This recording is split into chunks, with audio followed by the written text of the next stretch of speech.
पिछले एपिसोड में हमने देखा कि नित्या सुधांशु के बगल में आकर बैठते हुए बोली, तुम काफी अच्छा गाते हो सिद्धू। सुधांशु नित्या की बात पर अपना सिर हिलाते हुए बोला, थैंक यू। वैसे तुम भी आज प्रीटी लग रही हो। नित्या थोड़ी हैरान होकर बोली, मेरी तारीफ? Thank you so much. Sudhanshu आगे और कोई भी बात नहीं करता और चुपचाप अपना डिनर करने लगता है। नित्या भी ज्यादा कुछ नहीं कहती और अपने डिनर पर फोकस करने लगती है। इधर विप्लव निधि जी के पास आकर बोला, आपको पता है आंटी, आपकी बेटी बहुत खाती है, लेकिन मैं इकलौता हूँ जो इसकी सारी जरूरतें पूरी करता है। मैं इसका बेस्ट फ्रेंड हूँ। मेरा नाम विप्लव है, मुझे वापी कहते हैं। निधि जी विप्लव के क्यूट से चेहरे को देख मुस्कुराते हुए बोली, तुम ही अदिति के होने वाले पति हो। विप्लव हल्का सा शर्मा कर बोला, काश ऐसा होता कि मेरे जैसा क्यूट लड़का मेरी क्यूट सी बनी का हस्बैंड होता, लेकिन मैं नहीं हूँ। अदिति, जो कि अब काफी हद तक नॉर्मल हो चुकी थी, निधि जी की बात पर बोली, मम्मा ये तो वापी है, सीनियर मेरे होने वाले हस्बैंड है। शोभित आकर निधि जी के पांव छूते हुए बोला, नमस्ते आंटी। निधि जी शोभित की तरफ देखते हुए बोली, अच्छा खुश रहो बेटा, तुम हो मेरी अदिति के होने वाले पति। शोभित अपना सिर हिला देता है। विप्लव निधि जी के चेहरे के एक्सप्रेशंस को देखते हुए बोला, डोंट वरी आंटी, मेरा भाई सिर्फ 6 साल बड़ा है। अभी तो इंडिया में 10 साल 12 साल बड़े एज गैप भी चलते हैं, और अगर लड़का सरकारी हो तो फिर 15 साल भी चलेगा। शोभित विप्लव को घूरते हुए बोला, वापी यहाँ पर तुम्हारी एडवाइस किसी ने मांगी है क्या? नहीं ना, तो जाओ चुपचाप अपना डिनर करो। विप्लव निधि जी की तरफ देखते हुए बोला, आंटी मेरे भाई की बातों को ज्यादा ध्यान मत दीजिएगा, वो बिल्कुल नारियल की तरह है, बाहर से कठोर और अंदर से बिल्कुल मुलायम। कभी कभी तो फूल भी खिल जाते हैं उनकी बातों में, जैसे नारियल में खेलते हैं। निधि जी विप्लव की बात पर अपना सिर हिला देती है। शोभित निधि जी की तरफ देखते हुए बोला, आंटी चलिए डिनर कर लेते हैं, वक्त हो गया है, आपको दवाई भी तो लेनी है ना। निधि जी शोभित की तरफ देखते हुए बोली, मुझे तुम पसंद हो बेटा, बस मेरी अदिति को हमेशा खुश रखना। वो छोटी है, मासूम है, लेकिन कभी किसी का दिल नहीं दुखाती। शोभित निधि जी की बात पर अपना सिर हिला देता है। रचना आते हुए निधि जी से बोली, इस बात की फिक्र आप मत कीजिए बहन जी, अदिति अब हमारे घर की बहू नहीं बेटी है, आइए साथ में डिनर करते हैं। निधि जी की रचना की बात पर अपना सिर हिला देती है और सब लोगों के साथ आकर बैठ जाती है। अदिति निधि जी के बगल में बैठ जाती है। अब तो वो पल भर के लिए भी उन्हें छोड़ने वाली नहीं थी। वही वैशाली रह रहकर इंद्र मित्तल को घूर रही थी, लेकिन अमृत टेबल के नीचे से उसके हाथ को सहला रहा था, जिस कारण वैशाली चुपचाप बैठी अपना डिनर कर रही थी। इंद्र सुधांशु और नित्या की तरफ देखते हुए कशिश से बोले, कशिश ये नित्या किसके बगल में बैठी है? लगता दोनों दूसरे को जानते हैं। कशिश एक नजर सुधांशु को देखने के बाद बोला, सम्राट का साला है, सुधांशु अवस्थी। इंद्र कुछ देर याद करके बोले, सुधांशु अवस्थी मतलब शेखर अवस्थी का बेटा है वो। कशिश अपना सिर हिला इंद्र की तरफ देखते हुए बोला, जी हाँ, लेकिन आप उन्हें कैसे जानते हैं?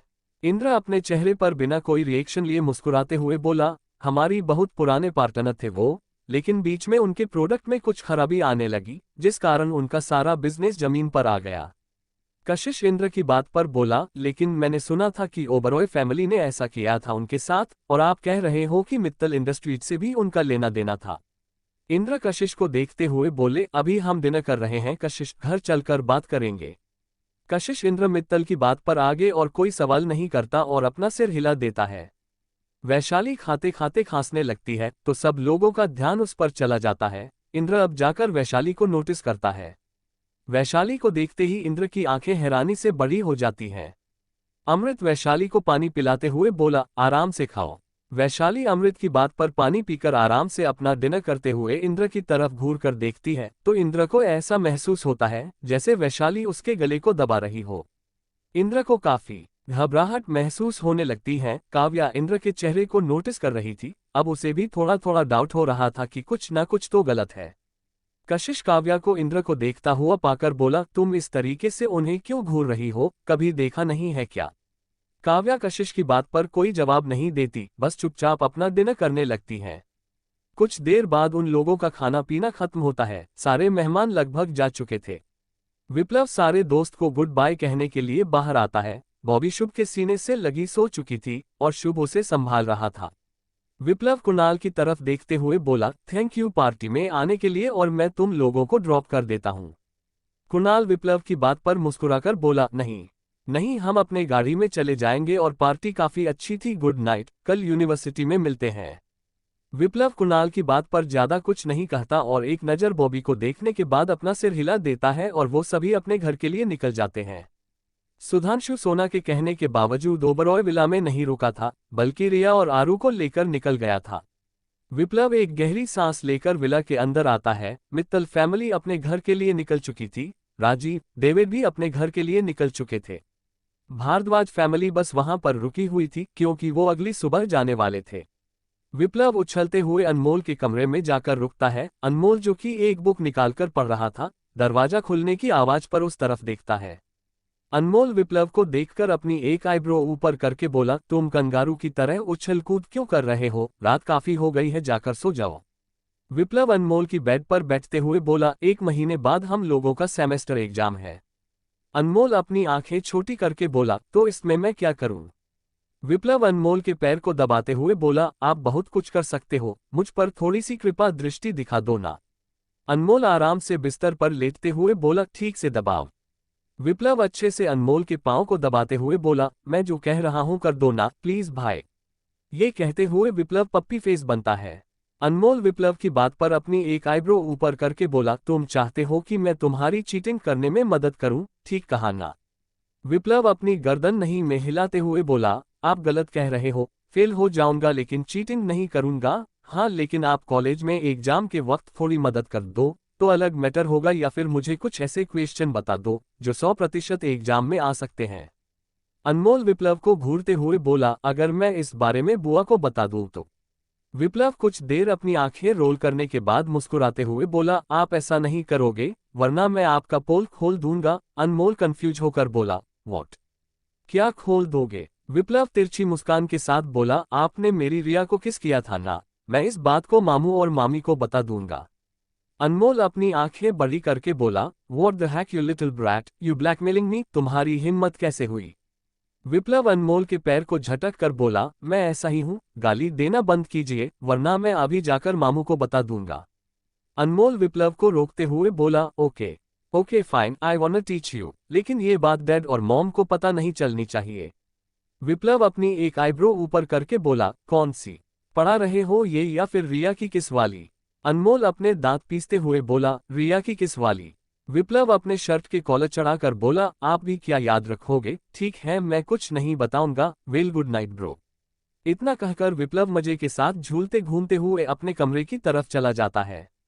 अनमोल उस लड़के को जाता हुआ देखकर एक गहरी सांस लेता है और लाइट ऑफ करके सोने लग जाता है। इंदौर अवस्थी मैंशन। जब से फलक ने रुद्र के साथ ब्रेकअप किया था, फलक वापस इंदौर अपने डैड शैलेंद्र अवस्थी के पास आ गई थी। फलक अपने कमरे में बैठी नेटफ्लिक्स में मूवी देख रही थी कि उसके कमरे का दरवाजा खुलता है और शैलेंद्र अंदर आते हैं। फलक अपने डैड की तरफ देखते हुए बोली, आप अभी तक सोए नहीं डैड?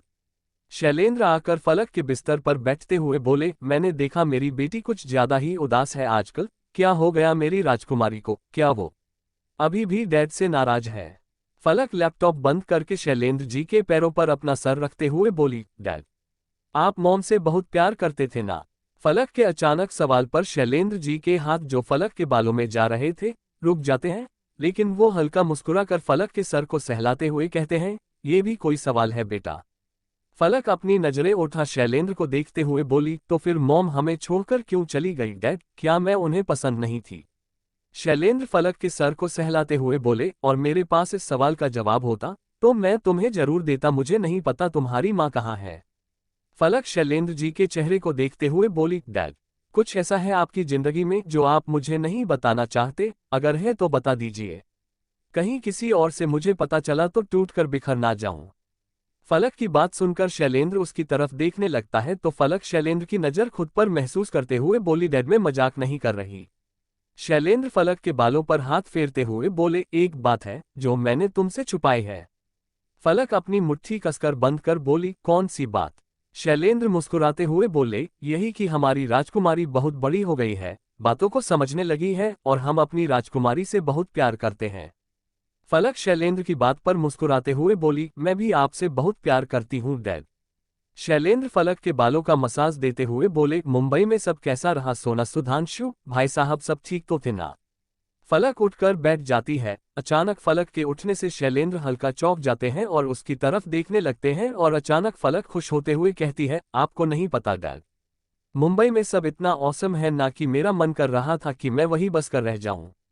शैलेंद्र थोड़ा कंफ्यूज होकर बोले, तुम कहना क्या चाहती हो? फलक खुश होते हुए बोली, सोना दीदी की शादी हो गई है।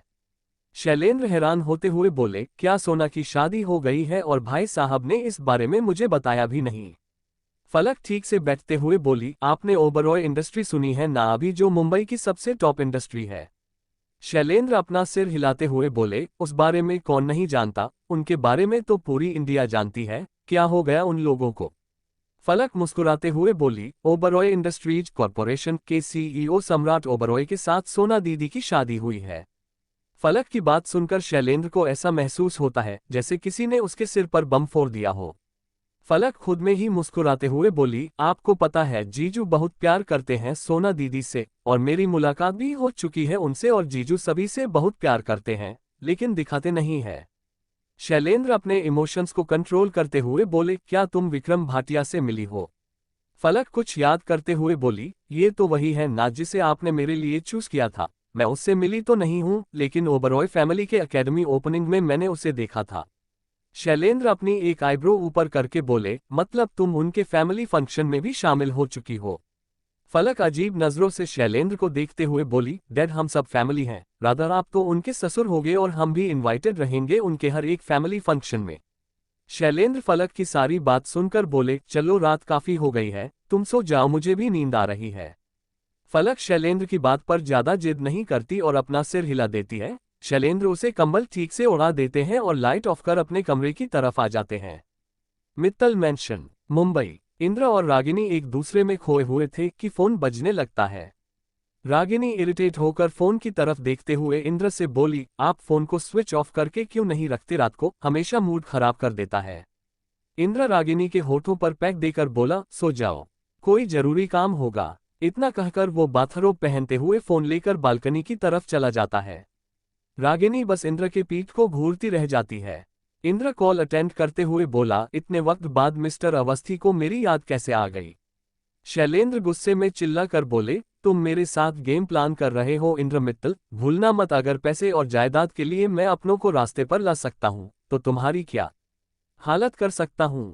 इंद्र फोन को कान से थोड़ा दूर करता है और जब शैलेंद्र का चिल्लाना बंद हो जाता है तो फोन को कान में रखते हुए कहता है, इसका मतलब तुम्हें भी कुछ पता चला होगा, बता दो। शैलेंद्र अपने दांत पीसते हुए बोले, हम दोनों एक ही नाव पर सवार हैं, तुमने अपने भाई को बर्बाद किया और मैंने अपने भाई को, और सारा इल्जाम ओबरॉय कॉरपोरेशन पर डाला, लेकिन इन सब के बावजूद सोना सम्राट तक कैसे पहुंची? इंद्र बिना किसी झिझक के बोला, और एक खुशखबरी, निधि कर्ष जिंदा है। शैलेंद्र का चेहरा सफेद पड़ जाता है और वो हकलाते हुए कहते हैं, कब, क्या निधि? निधि जिंदा है? इंद्र इरिटेट होकर बोला, क्या मैंने अभी उर्दू में कहा? शैलेंद्र अपने घबराहट को कंट्रोल करने की कोशिश करते हुए बोले, तुम मजाक कर रहे हो ना इंद्र, ऐसा मजाक मत करो। इंद्र अपने दांत पीसते हुए बोला, मैं सब कुछ सामने आने से पहले ही उसके जड़ को ही खत्म कर दूंगा। शैलेंद्र कंफ्यूज होते हुए बोले, तुम कहना क्या चाहते हो, क्या करने वाले हो तुम? इंद्र शैलेंद्र की आवाज में घबराहट को महसूस कर शैतानी मुस्कान के साथ बोला, इतनी घबराहट? ये मत भूलना शैलेंद्र तुमने क्या किया था। शैलेंद्र अपनी मुट्ठी मजबूती से बंद करके बोला, मुझे तुम जैसे धोखेबाज तो यकीन करना ही नहीं चाहिए था, जो अपने ही परिवार को सांप की तरह डस सकता है, वो मुझे क्यों छोड़ेगा? इंद्र सिगरेट का कश लेते हुए बोला, सही कहा, जो अपनी ही बहन को बेच सकता है सिर्फ जायदाद के लिए, वो तुम्हें क्यों छोड़ेगा?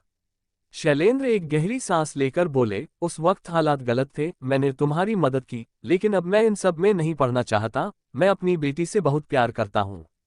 इंद्र अपने दांत पीसते हुए बोला, अगर तुमने मुझे छोड़ने की कोशिश की तो मैं तुम्हें ऐसे बर्बाद करूंगा कि न तुम्हारी बेटी तुम्हारे साथ रहेगी और न तुम्हारे अपने, सब तुम्हारे मुंह पर थूकेंगे। शैलेंद्र हैरान होते हुए बोले, तुम ऐसा नहीं कर सकते इंद्र, वरना। इंद्र शैलेंद्र की बात को काटते हुए बोला, वरना? वरना क्या करोगे तुम मेरे साथ, तुम मुझे धमकी दे रहे हो शैलेंद्र अवस्थी?